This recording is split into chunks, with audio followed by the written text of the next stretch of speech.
Boa tarde a todos, professor, estudante, boa tarde, Herbert, a todos aqui presentes. Como cada segunda-feira, iniciamos nosso colóquio do programa de pós-graduação em Engenharia Física, hoje com a palestra da pós-doutoranda Lucia Maria Castro Honório. Lucia, ela é licenciada em Química pela Universidade Estadual de Paraíba, é mestre em Química e doutoranda em Química pela Universidade também de Paraíba, tem experiência na área de Química com ênfase em Química inorgânica e Química dos materiais, atuando na síntese e caracterização de materiais fotoativos, nanopartículas, semicondutores, perovskita, neobato, por diversos métodos de preparação para aplicação fotocatalítica, catálise heterogênea, com avaliação de toxicológica e antibacteriana, e atualmente é pesquisadora do programa de pós-graduação em Ciência e Engenharia de Materiais da Universidade Federal de Piauí, atuando no desenvolvimento de materiais fotoativos heteroestruturados a base de óxidos argilominerais para absorção, fotoproteção, degradação de poluentes orgânicos e avaliação de efeitos de interface nas propriedades desses materiais.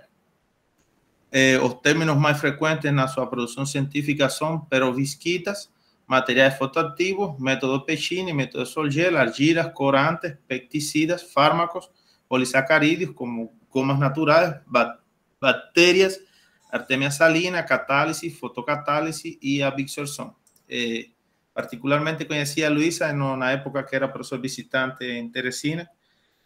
Bom, eu acho que nesse tempo já temos algumas colaborações e outras que já hemos ido comentando e outras que irão ir surgindo nesse tempo que já estamos trabalhando. Luísa, primeiro que tudo, queria agradecer você pela participação aqui, aceitar nosso convite, em nome do programa, em nome dos professores e estudantes, e com certeza, todos aqui no nosso programa, como tinha falado, sendo novo, ele tem essas duas linhas, que é a parte de optoeletrônica e materiais, inclusive na parte de materiais, se trabalha muito esses materiais nanoestruturas para remediação ambiental, então, acho que sua palestra vai ser bem importante, não, para conhecimento, para que todo mundo veja as coisas que se está fazendo em outras universidades e, ao mesmo tempo, como parte da colaboração entre universidades do Nordeste, nesse caso, a Universidade de Piauí, e aqui nossa universidade também, Federal Rural de Pernambuco, no campo das engenharias.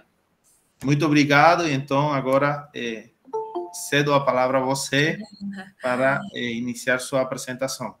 Ok, obrigada, professor, pela apresentação, extensa apresentação, realmente em colaboração ativa, né? Então, acho que nesses últimos, principalmente 2 anos, a gente tem trabalhado bastante em cima, né, de publicações. Primeiramente, eu quero desejar boa tarde a todos presentes, professores, alunos e demais participantes. Dizer que eu fiquei feliz, professor, pelo convite em poder participar. E é isso, eu tentei trazer uma apresentação das coisas que hoje realmente a gente está trabalhando lá em Teresina e que de modo simplificado, né, para que possa realmente ajudar o grupo de vocês e, claro, a parceria que é constante, como eu falei, é ativa, tá? Fica aí. Posso colocar minha apresentação? Pode sim. Posso?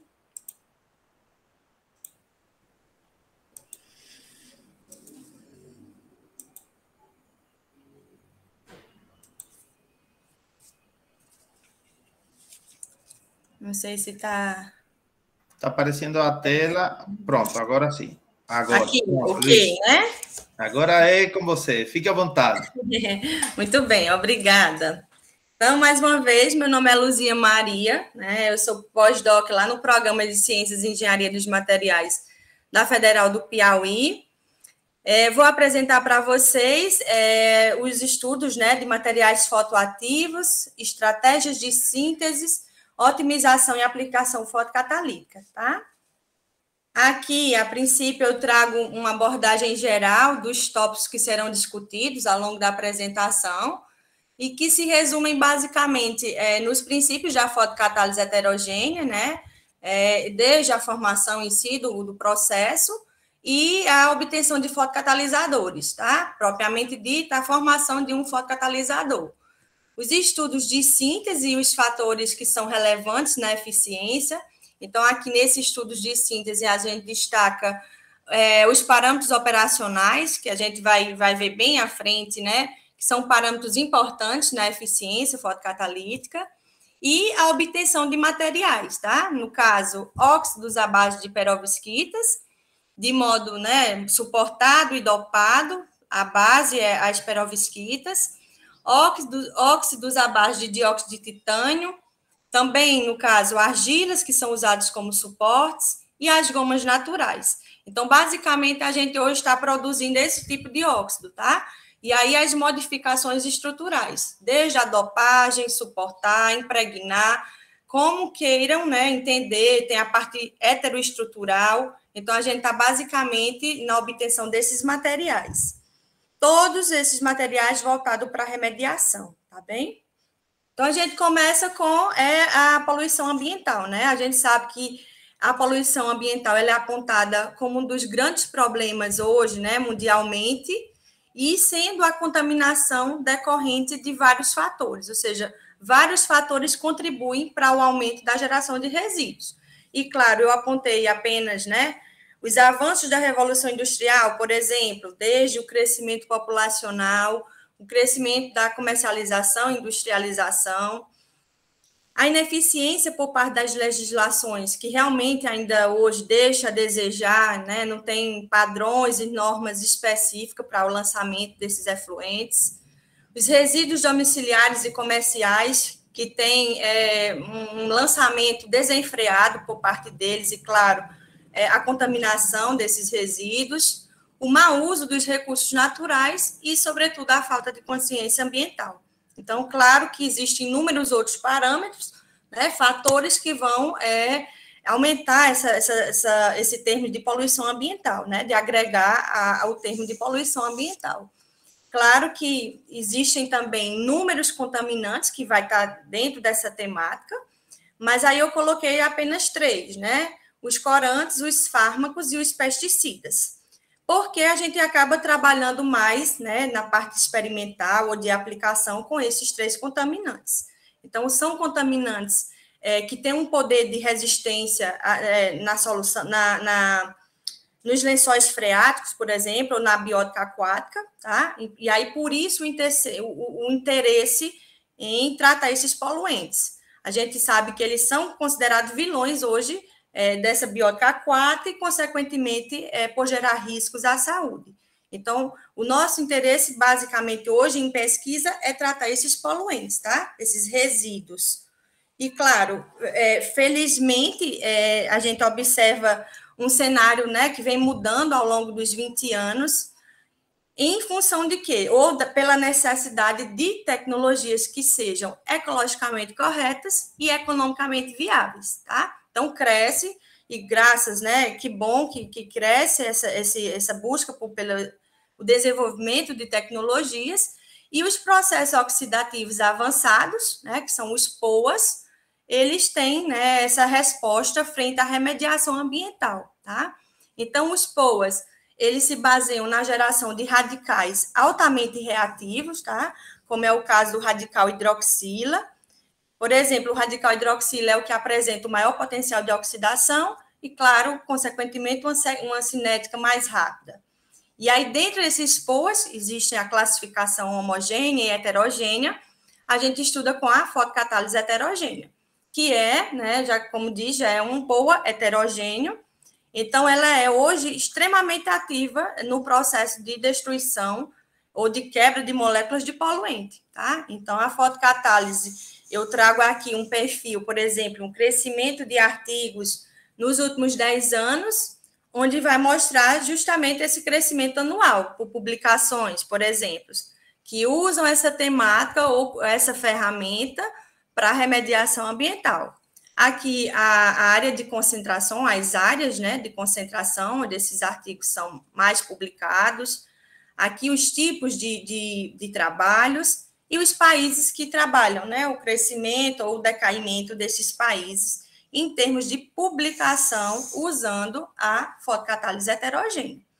Então, por definição, a fotocatálise seria o quê? Fotoquímica mais catálise. E como é que vai atuar, né? O que é que envolve? É um princípio, ou na verdade, a definição é dada pelo princípio o envolvimento de um semicondutor que vai ser ativado por luz solar ou artificial, tá? Então, a base do princípio do fotocatalisador, do semicondutor, está dentro da fotocatálise. Então, veja, é usado esse semicondutor, e esse semicondutor, ele atua como fotocatalisador, apresentando o quê? Essas duas regiões energéticas, que seria a região de baixa energia, chamada de banda de valência, e a banda de condução, né? Região de mais alta energia.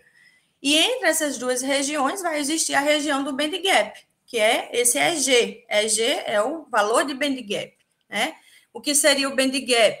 A energia necessária para promover o elétron sofrer a excitação da banda BV até a banda BC, tá? Então, o fotocatalisador que a gente trabalha, a gente faz o quê? Obtém aquele fotocatalisador e procura de imediato aquela sua, né, o seu valor de band gap. Claro que a gente sabe que outras características são importantes para a obtenção de um bom fotocatalisador, que seria, né, as características que a gente já conhece: estrutura cristalina, morfologia, distribuição, ter porosidade ou não ter porosidade, área superficial. Então, veja, existe um conjunto de propriedades que é essencial para esse fotocatalisador, sendo a sua base, o seu princípio, essa formação dele como semicondutor, tá bem? E aí eu trouxe aqui, né, um esqueminha para mostrar como é que ocorre a ativação do fotocatalisador, né? Como é que se dá basicamente o processo de fotocatálise. Então, a início, né, se baseia na excitação de um semicondutor, que é irradiado por fótons, ou seja, pelo band gap, de energia igual ou superior à energia do band gap, onde vai ocorrer uma excitação eletrônica e os elétrons são promovidos da banda de valência à banda de condução, como a gente observou. E aí a formação do pé elétron-buraco, tá? Então, aqui a formação do pé elétron-buraco. Esse pé elétron-buraco, ele pode sofrer uma recombinação interna ou migrar à superfície do fotocatalisador, né? Então, na superfície do fotocatalisador, irá ocorrer as reações de oxirredução, né? Essas reações aqui ao lado. E aí, possivelmente, essas reações de oxirredução irão justamente, né, reagir com a oxidação de espécies radicalares, e aí existem várias espécies radicalares, para a geração do radical hidroxila, que seria aquele radical, né, com maior poder de ataque, tá? E, claro, né, a gente, olhando assim, a grosso modo, parece um processo bem, né, fácil, mas não é fácil, não é tão trivial como parece. Existem inúmeras, né, discussões entre pesquisadores e estudos em cima dessa temática, justamente para poder avaliar, né, como é que se dá o processo de elucidação por parte do mecanismo, por exemplo. Então, a literatura ela vai descrever algumas vias de caminho para contornar esses problemas, que seria o caminho direto e o caminho indireto, tá? Então, como é que seria a ideia que ocorre no mecanismo direto? Mecanismo direto ocorre a transferência da carga, em especial, por exemplo, do buraco dessa banda aqui de valência e a água, para a formação dos radicais e possivelmente o radical hidroxila, enquanto que no mecanismo indireto vai ocorrer as interferências, né, as interações entre o elétron da banda de condução e o oxigênio molecular, e possivelmente a geração também de outros radicais. E aí, por exemplo, o radical peróxido que irá se decompor no radical hidroxila. Então, vejam, as vias de mecanismo da fotocatálise, ela vai sempre direcionar a formação do radical hidroxila, que é o radical que vai atacar e, consequentemente, mineralizar ou não o poluente, né? Aqui eu coloquei um esquema de um corante, claro, ó, aqui seria a degradação e a oxidação desse corante, né? Mineralizando ou transformando em CO2 e água. tá bem? Então, é basicamente, né, de forma simples, como a gente observa o mecanismo de fotocatálise. A literatura, ela reporta vários semicondutores utilizados na fotocatálise, e, claro, o dióxido de titânio é o mais utilizado, tá? Dióxido de titânio é conhecido por P25, em função, né, das fases anatase e a fase rutilo, tá? E, claro, por ser um material modelo, né, na literatura, vai apresentar propriedades atraentes. E aí eu coloquei aqui algumas propriedades que acredito que a grande maioria também já conhece, já sabe como é que funciona o TiO2. Alta estabilidade, é um material não tóxico e inúmeras outras vantagens e características, né? Baixo custo. E, claro, apresentando todas essas características atraentes, ele também ele é utilizado em várias aplicações, tá? E, claro, eu também trouxe aqui aplicações ambientais, tá?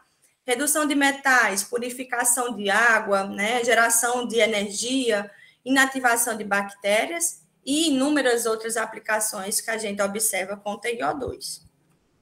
TiO2 é esse fotocatalisador padrão, porém ele apresenta algumas limitações, tá? E aí eu coloquei apenas 3. Valor do band gap, em torno de 3,2 eletronvolts. Esse band gap, nessa região, ele limita o TiO2 apenas a sua utilização na região ultravioleta, a dificuldade de recuperação do meio, porque ele tem uma facilidade em agregação, né? As partículas ali ficam todas aglomeradas, e aí é difícil a sua reutilização por parte dessa aglomeração, e a recombinação dos portadores de carga, tá? Elétron e buraco. Claro que aí a recombinação não só para o dióxido, mas para qualquer um outro fotocatalisador, né? A gente sabe que a recombinação dificulta o processo de fotocatálise. E, claro, pensando nas estratégias de se contornar, né, de solucionar essas limitações, eu apresento 2 abordagens que a gente vem utilizando bastante, que seria justamente, por exemplo, a impregnação, nesse primeiro exemplo, a impregnação de um semicondutor na superfície de um outro semicondutor, claro que nesse caso o TiO2, e à medida que ocorre essa deposição desse semicondutor, ocorrerá uma diminuição no valor do band gap. Então, veja, o TiO2 utilizado na região ultravioleta passa a ter um deslocamento, né, desse material, novo material, para a região que vai ter como a utilização dele na região do visível. Então, existe essa diminuição do band gap e vai deslocar esse valor de 3,2 para 2,5, por exemplo, usando esse novo fotocatalisador, né? Esse fotocatalisador que foi inserido e o novo gerado com 2,5, e aí a sua utilização na região do visível, tá? E essa é uma das estratégias que a gente vem utilizando. E a segunda estratégia seria a dopagem. A gente trabalha com a inserção, né, a incorporação de pequenas quantidades de metais de transição na estrutura lá do nosso óxido, que também, né, na maioria dos casos, experimentalmente, vai diminuir esse band gap. Diminuiu esse band gap, a gente possibilita, tem como utilizar esse novo material para a região do visível. A gente vê que nos processos de dopagem, normalmente, né, o processo de dopagem ele vai auxiliar, vai favorecer um maior tempo, né, de tempo de meia-vida para os portadores de carga. Então, é o inverso da recombinação. Então, a dopagem ela tem esse poder de melhorar a superfície do material e garantir uma melhor atividade fotocatalítica. É o que a gente tem observado nos nossos trabalhos, tá bem? O que não necessariamente, ou em todos os trabalhos, vai ser assim, tá bem? Então, é basicamente dessa forma que ocorre o processo de dopagem, tá? A gente estuda os estanatos de metais alcalinos, né? Então, é uma classe que vem sendo bastante utilizada na remediação, tá? Desde o splint da água, por exemplo, a quebra, né? E também a parte de fotocatálise. Os estanatos, eles apresentam essa fórmula, ó, AbO3, que seria a fórmula estrutural das perovskitas. E, claro, por ser dos estanatos de metais alcalinos terrosos, Aqui no sítio B será ocupado pelo metal estanho, e o sítio A, normalmente a gente encontra o estrôncio, o cálcio e o bário. Então, a gente tem três perovskitas dessa modalidade.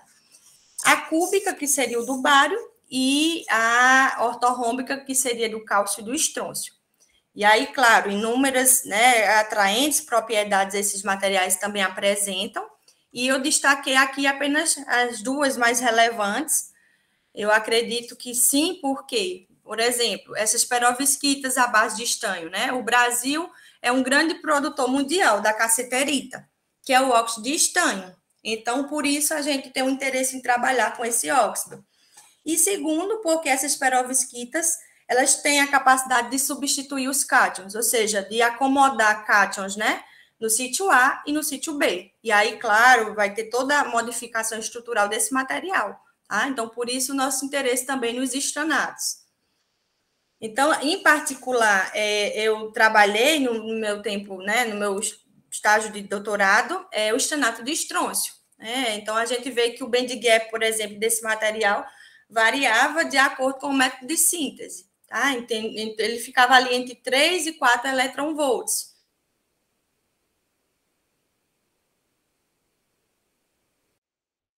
E apresentava também uma limitação, que era a baixa superficial. Então, pensando em melhorar essa superfície desse material, a gente pensou o quê? Impregnar sobre suportes catalíticos. Então, a gente pegou a resina lá, a fase ativa, e depositou sobre o suporte de zircônia. Nesse caso, foi a zircônia, tá? Com o intuito de quê? A finalidade do suporte, justamente promover uma maior dispersão dos sítios ativos, e garantir essa distribuição melhor por parte da resina, que seria o estanato puro, tá? Então, na maioria dos casos, os materiais suportados, eles vão atender melhor em comparado ao catalisador puro. E, de fato, no nosso, a gente sempre observa que o material suportado tem apresentado resposta melhor, tá? Os suportes, como a gente sabe, tem essas características, tem características relevantes, como área superficial elevada, tem a proteção contra o envenenamento do catalisador e outras características que são importantes na definição em si do suporte. Então, eu coloquei aqui uma divisão do estudo. Por exemplo, eu coloquei aqui o meu trabalho de tese, e aí eu não vou entrar em detalhes, e sim só esboçar como é que a gente fez. Então, a gente partiu do processo de síntese do estanato, dopou ele com cobre, várias variações de cobre, e depositou sobre a zircônia. O método de obtenção foi pelo método Pettini, que aí, no caso, a patente Pettini, e o nosso a gente colocou como Pettini modificado, tá? Porque inúmeras diferenças, e aí a gente até publicou na época o de revisão com esse síntese modificado, de Pettini modificado. Aí fizemos todos os estudos de caracterização e as propriedades. Claro que eu só foquei aqui na propriedade fotocatalítica. Então, veja, nesse estágio lá do pós-doc, eu dividi essa primeira fase na aplicação, foi para o remazol amarelo-ouro, que era um corante, e aí foi feito todo o estudo com a parte do fotocatalisador na Paraíba, na UFPB. E essa segunda parte foi durante um período lá eu fui fazer um teste lá com a professora Josi, não estava dando muito certo, a professora foi fazer uma palestra, a professora Josi é hoje minha orientadora de pós-doc, e aí ela fez um convite lá, quem quiser participar. Então, eu passei 6 meses durante o doutorado lá em Teresina. E lá eu fiz toda essa otimização de dados. Eu digo que eu fechei minha tese em Teresina, em 6 meses. Eu só trabalhava fazendo isso. Então, eu fiz aqui um estudo bruto, grosseiro, com o remazol, nessa primeira fase. E nessa segunda fase, eu comecei a reaplicar todos os meus materiais para o corante azul de metileno, corante catiônico, e a eosina, que é um corante aniônico. E foi feito tudo possível que poderia fazer.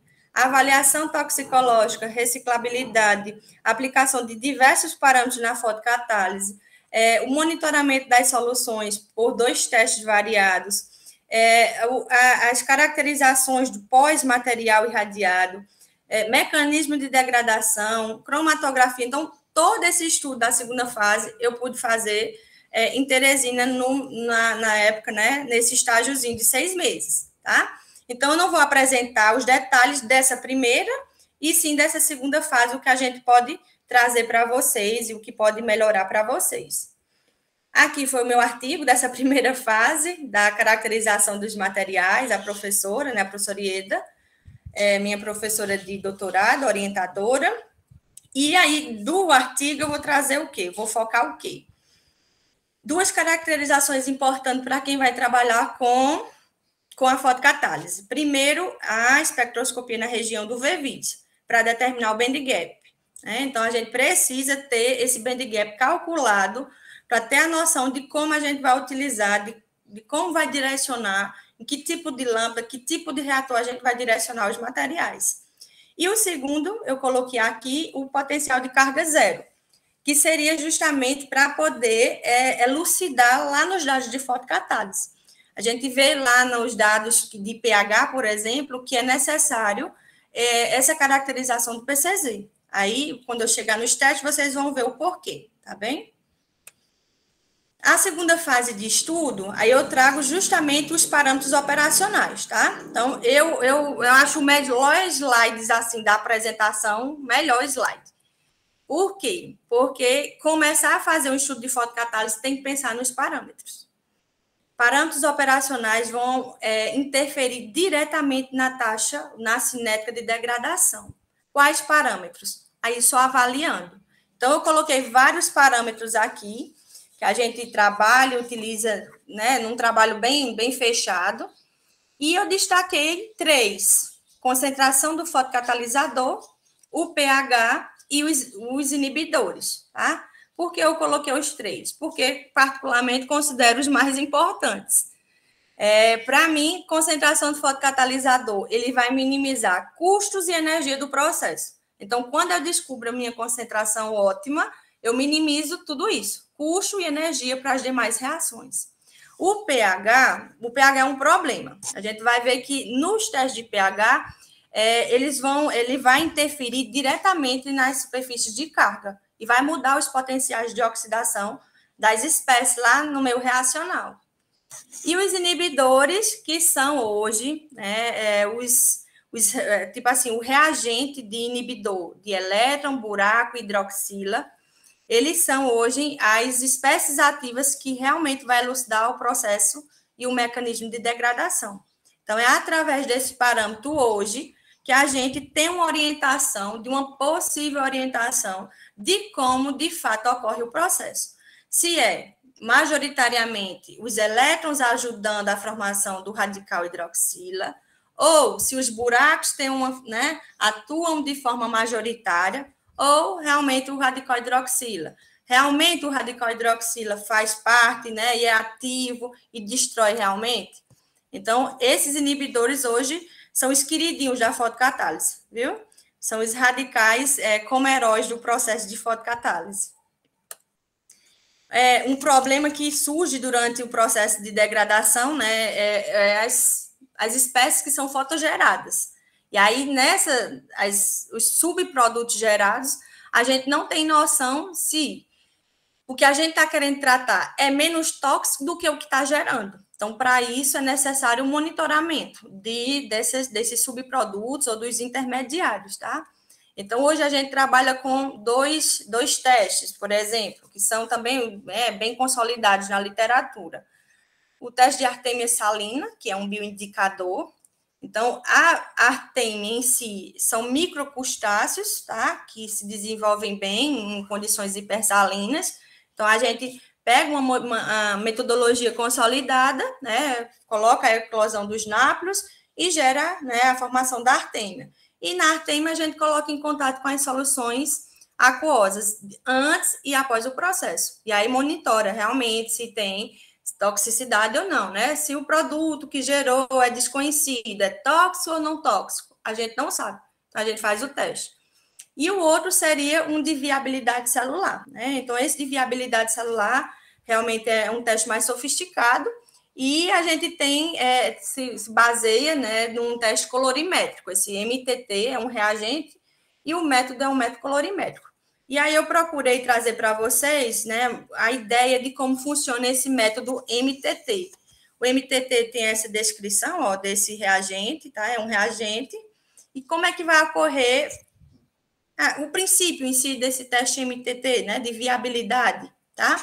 Então, ó, basicamente vai existir essa mudança. O MTT, que é o reagente, ele é incubado, tá, nas células, e vai ter o seu substrato quebrado. Esse substrato, quando se quebra, vai se transformar nos cristais de formação, que é o composto de coloração azul. E é justamente através dessa quebra, né, dessa transferência de cor, que vai indicar o estado funcional da cadeia. Então, é basicamente dessa forma que funciona o MTT, tá? O teste de viabilidade celular. Então, a gente aplicou, né, normalmente estuda por essas duas temáticas com essa finalidade de monitorar a solução efluente, tá? Aqui, naquele estudo de segunda fase, eu trago os percentuais de degradação, só a nível, né, de informação, como é que a gente observa, as curvas, né, e os percentuais, aqui do azidimetileno e da eosina, e sempre assim, ó, material puro, material suportado, material puro e material suportado, né? Então, aqui, as curvas de decaimento, por exemplo, esse é o primeiro parâmetro, que é aquela concentração de massa de fotocatalisador, e nesse estudo foram avaliadas 4 variações, de 0,25 a 2 gramas por litro, né? E depois da gente aplicar e tratar os dados, a gente chegou à seguinte conclusão. Para o azidimetileno, aquele estanato apresentou 93 e 95 para o material suportado, puro e suportado. No corante eosina, 78 e 90. Então, o parâmetro otimizado que a gente encontrou os maiores percentuais foi o parâmetro de 0,5, que seria esse segundo parâmetro, tá? Então, a gente não encontrou nem na menor massa, nem na massa máxima, e sim em 0,5, né, 0,5 gramas por litro de material. Então, partindo dessa concentração obtida, a gente vai para os testes de pH. Por exemplo, poderia ser um outro, qualquer um outro, mas a gente já com a massa definida, tá? A concentração definida da massa do fotocatalisador. No de pH, a gente avaliou 3, 7 e 10, né? Sem o ajuste de pH e as variações. E chegou à seguinte conclusão, né? Aqui aí os decaimentos da curva. Quando eu falo lá do PCZ, que é importante, era justamente para entender essa interação com a variação do pH. Veja, nesse resultado em particular, o pH 3, ele apresentou maiores resultados usando, né, o corante aniônico. E o azidimetileno obteve melhores resultados no pH 10, que era um pH alcalino, tá? Então, para explicar essa interação do porquê um pH aniônico ou porquê um corante aniônico ele deu uma melhor resposta no pH 3, a gente teve que teve que relacionar com a superfície de carga do material, para justamente ter uma noção se, de fato, tem uma interação entre o fotocatalisador e o corante, tá? E, claro, existe também a quebra, né, a desprotonação do corante. Então, a gente teve que justamente procurar os pK de desprotonação dos dois corantes, e a literatura, ela relaciona justamente essa ideia. pH maior do que o pH do PCZ, então vai dar uma ideia de superfície negativa. Então, com base nessa indicação, a gente foi olhar a superfície do material, ver se realmente era positiva para ter uma interação com a parte negativa. Da mesma forma, a gente vai avaliar aqui, pH menor do que o pH do PCZ, apresenta superfície positiva. Então, a gente sempre pegando a superfície do fotocatalisador e relacionando com essa ideia.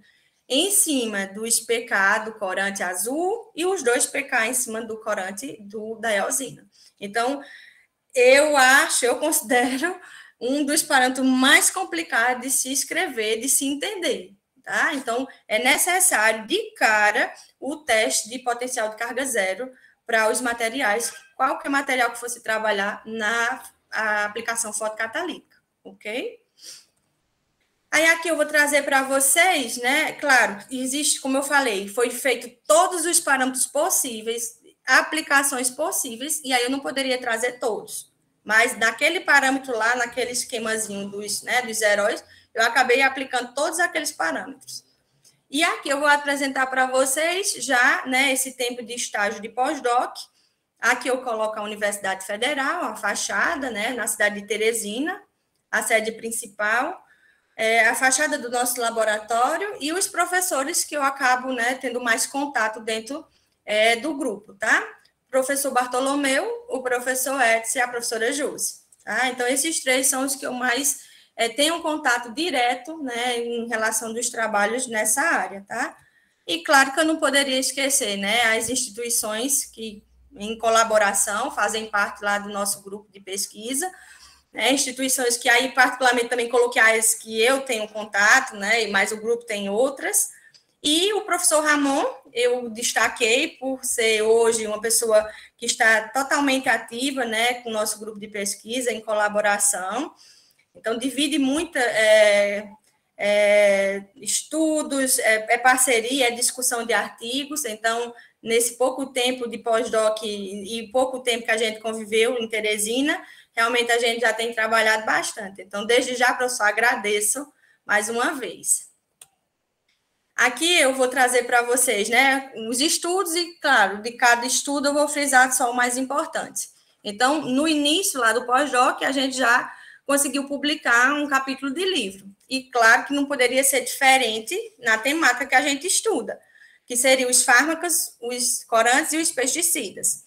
E todas as palavras que pudessem vir juntas, né, nessa ideia ou na mesma temática de degradação, fotocatálise, tratamento fotocatalítico, tratamento, fotocatálise e aplicação. Então, a gente fez essa busca, né, nas bases de dados, e aí, claro, a gente só vê que cresce, o número é crescente das publicações, ainda nessa temática, aqui o capítulo do livro. Então, a gente, né, eu tive sorte em chegar no grupo e já conseguir esse capítulo de livro, né, eu e uma colega pós-doc, Poliana, então a gente escreveu tudo direitinho e tal, então foi bacana, foi o início do nosso pós-doc.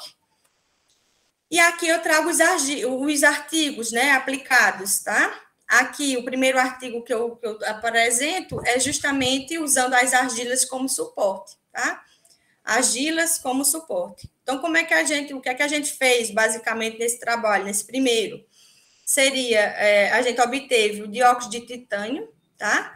E colocou com a paligosquita, a argila paligosquita. E também utilizou a zircônia com o dióxido de titânio, né? A produção do óxido misto, com a paligosquita, tá? Então, a gente avaliou esses dois fotocatalisadores. E as concentrações diversas e a presença ou não do sal, né? Do sulfato, tá? Avaliou a degradação do azul reativo. O que é que a gente né, assim, o maior obtenção nesse artigo, o que é que a gente trabalhou, né, o que foi principal? Aqui, a cinética de degradação, que a gente avaliou, a cinética, tá? E as 3 variações de massa, a gente já observa aqui, ó, 3 variações, 0,5 a 1,5, e as obtenções dos materiais, né? Aqui, 98% para o material TiO2 Pali e 94% para a mistura, né? Para o óxido misto, tá? 94%. No tempo de 2 horas de reação, que aqui eu acabei não colocando o tempo. Aqui, coloquei o tempo. Não, aqui a descoloração. E avaliamos o que também, né? Sem a presença do sulfato e com a presença do sulfato.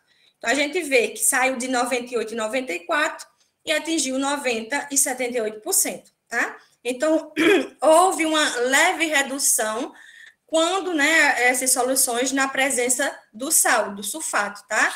E considerando também que esse material misto apresentou uma diminuição quando comparada também ao TiO2 com a Pali, tá? Ó, só frisando, esse azul e o verde seria o óxido misto. Mas ainda assim, né, apresentou resultados promissores para o fotocatalisador.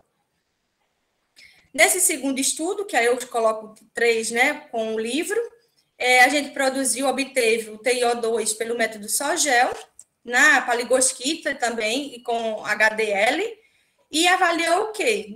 Nos testes de fotocatálise? A reciclabilidade e o mecanismo de degradação. Então, nesse trabalho, foi possível a gente obter o mecanismo de degradação. Foi avaliado o amarelo aniônico. Vejam que até então só corantes, né? A gente vem trabalhando muito com corantes. Aqui os resultados dos percentuais de degradação do material, e aí o material com hidróxido apresentou um maior percentual.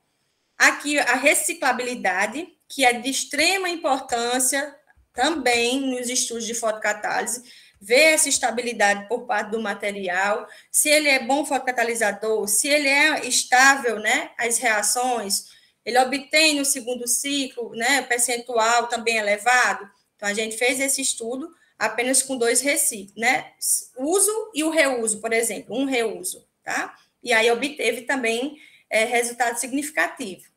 E aqui é o mecanismo, né? Então, com base na cromatografia líquida acoplada ao massas, a gente tem esses percentuais de massa, né? Massa-carga, razão massa-carga, e com base nesses resultados, a gente tem como propor quais foram os subprodutos gerados. Então, a gente pegou o melhor material, direcionou essas amostras para a cromatografia e propôs aqui 2 subprodutos fotogerados, tá? Após o processo, indicando uma mineralização, né, ou uma transferência em CO2 e água, tá? Então, seria a ideia de mecanismo, e a gente sempre partindo do princípio de ter essa cromatografia para ter a base em si de como começar, tá? Aqui o TiO2 com as gomas, né, pelo método Sogel. Então, a gente pegou 2 gomas, caraia e a goma arábica, e avaliou a artêmia salina, ou seja, o monitoramento das soluções, a reciclabilidade, e avaliou também a estabilidade dos materiais pós-caracterização, pós-irradiação, tá? Então, particularmente também um resultado extremamente interessante, esses das gomas. A gente obteve elevados percentuais de degradação, 90 e 95 no tempo de 150 minutos, e também a reciclabilidade, ou seja, foram feitos o uso e 3 reusos, e nos 3 reusos mantiveram atividade acima de 80% de degradação. Então, foi altamente promissor o estudo das gomas com TiO2. Aqui, o estudo da artêmia salina, né? Então, a gente verificou se as soluções eram tóxicas ou não, no tempo de 24 horas e no tempo de 48 horas. Então, a gente observou que realmente as soluções não apresentaram toxicidade. Aqui, as caracterizações antes e após o processo, Então, a gente viu que o material é estável e fotoestável, né? Apresenta a reciclabilidade e ele é estável em termos de estruturas, né, de características estruturais, tá? Então, foram, né, considerados candidatos, e aí, inclusive, a gente está estudando essas gomas para novos poluentes, para estudos promissores, né, e caminhar para outros contaminantes nessa linha de pesquisa.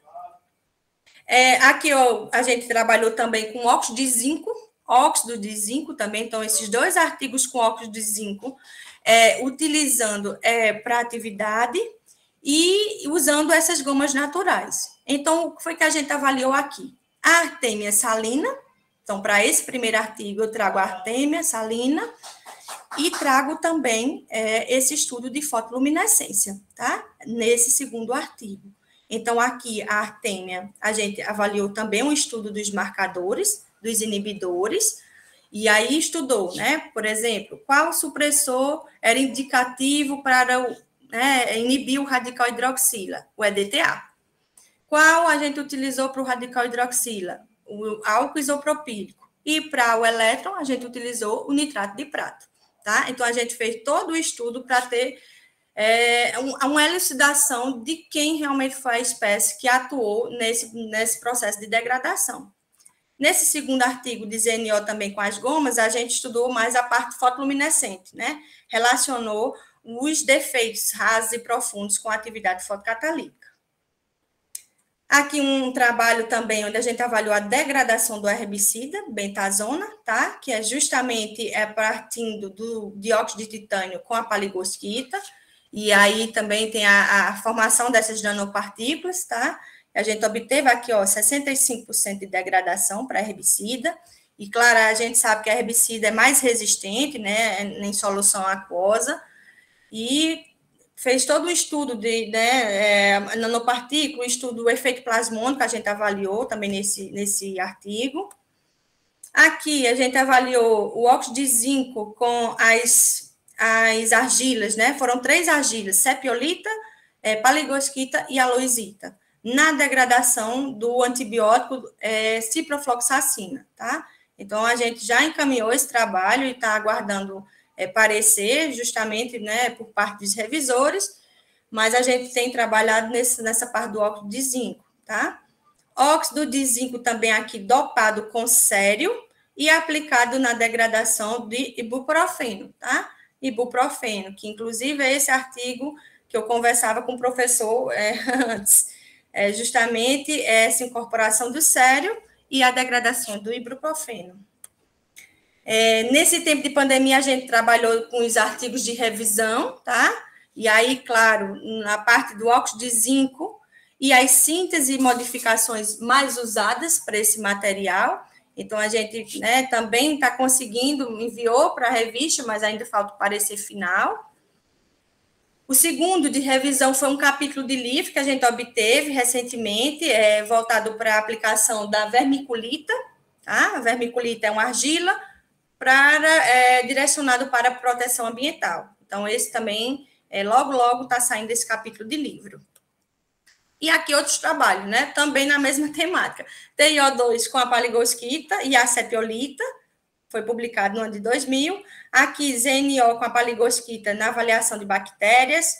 Aqui, a estabilidade da tetraciclina e também a degradação da tetraciclina, utilizando o óxido de zinco, tá? Então, a gente estuda muito também o óxido de zinco, a sua obtenção.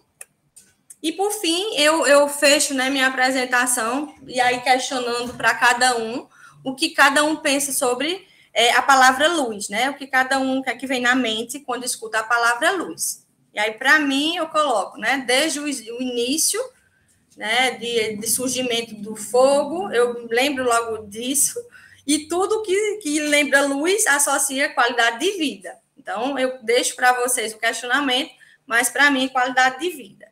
E, claro, por conta dos inúmeros benefícios que vem apresentando para todos nós, né, desde de surgimento de luz até hoje, os benefícios que apresenta. Para fechar na fotocatálise, eu coloco luz como um quebra-cabeça, tá? Luz, para mim, ainda é um quebra-cabeça, para entender realmente como é que se forma um mecanismo, por não ter uma forma apropriada, não ter um tamanho, não ter um caminho correto. Então, luz é um desafio na fotocatálise. Então, eu quero agradecer a todas a presença e qualquer dúvida, estou aqui.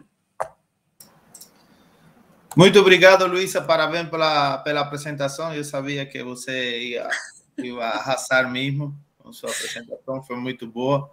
O tema é extremadamente importante. A gente sabe que tudo o que tem a ver com o meio ambiente, com recuperação de coisas que a gente mesmo precisa, recuperação de água, tratamento de água, tudo é muito importante. E eu confesso assim, que quando eu fui para Teresina foi algo muito bom, porque me interessei ainda mais por essa parte, não? Toda essa parte de fotocatálise, todo isso foi algo bem que me tocou um pouquinho dentro assim, e daí que um pouco eu dei um giro nas últimas pesquisas dos últimos anos, junto com toda a equipe que Luísa mencionou aqui, com Luísa, e hoje estamos trabalhando em outras coisas, Luísa, não? Sempre buscando um tipo de aplicação em outros sistemas de CNO, dopado, codopado, colocando terra rara, colocando metais de transição, e em função disso também estamos fazendo outras coisas, onde a Luísa também faz parte. Bom, então aqui vem uma secção de perguntas. Professor Marcos Oriá, com certeza ele tem a primeira pergunta aí, Luísa, okay. E aí eu deixo aí com você. Eu vou decepcionar você, Ramon. Sério? Não tenho perguntas, é muito rico, né? Eu realmente muito bem impressionado, Luísa. Parabéns, só vou cumprimentá-la, porque tem uma quantidade enorme de resultados, muito interessante. Você demonstra uma agressividade científica, né? Muito grande, de alguém que está realmente trabalhando em temas legais. Só cumprimentar e reforçar o que disse a Ramon, né? E concordo contigo, né? Luz tudo que é feito de catálise é sempre impressionante. E com luz fica ainda mais sutil, né? Com luz dá dificuldade, né? Luz é dificuldade. Uhum. Tá ótimo. Ok, parabéns.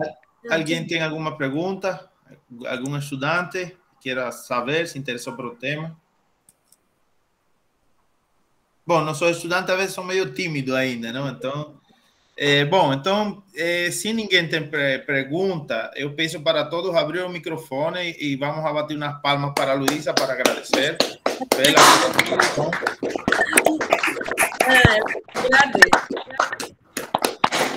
Luísa, mais uma vez, muito obrigado pela palestra e, bom,